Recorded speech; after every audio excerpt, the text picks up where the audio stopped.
महात्मा बुद्ध कहते हैं कि किसी को क्षमा करना सरल हो सकता है, लेकिन दोबारा उसी व्यक्ति पे भरोसा करना बहुत कठिन होता है। स्वयं की खोज इस संसार की सबसे बड़ी उपलब्धि है। जो व्यक्ति स्वयं को पहचान लेता है, उसे इस दुनिया में कोई पराजित नहीं कर सकता। जीवन में दो प्रकार के व्यक्ति बहुत कुछ सिखा देते हैं। एक वो जो मौका देते हैं, दूसरे वो जो धोखा देते हैं। तनाव से केवल समस्याएं जन्म ले सकती हैं। अगर समाधान खोजना है तो मुस्कुराना ही पड़ेगा। इसलिए जीवन में चाहे जैसी भी परिस्थिति हो, हमेशा मुस्कुराते रहिए। आपकी अच्छाइयां बेशक अदृश्य हो सकती हैं, लेकिन इनकी छाप हमेशा दूसरों के हृदय में विराजमान रहती है।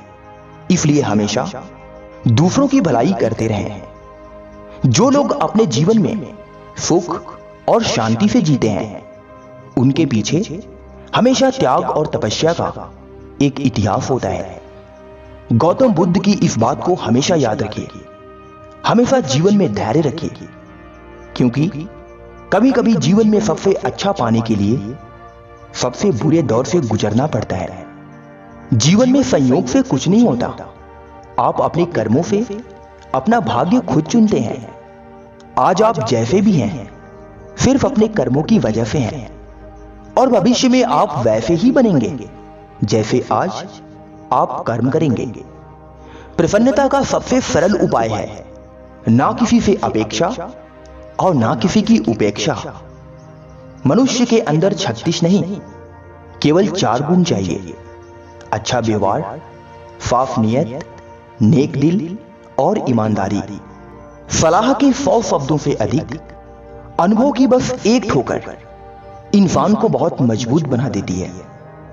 इस संसार में कुछ टूटे या ना टूटे, लेकिन सबका घमंड एक ना एक दिन अवश्य टूटता है। इसलिए हर एक मनुष्य को अपने जीवन में सरल और सहज होना चाहिए।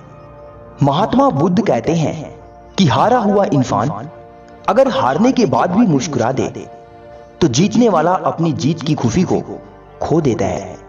यह है मुस्कान की ताकत। अनमोल चीजों को उठाने के लिए झुकना ही पड़ता है। बड़ों का आशीर्वाद भी उनमें से एक है। इसलिए अगर जीवन में बड़ी सफलता चाहते हो तो अपने लक्ष्य की शुरुआत बड़ों के आशीर्वाद से करो।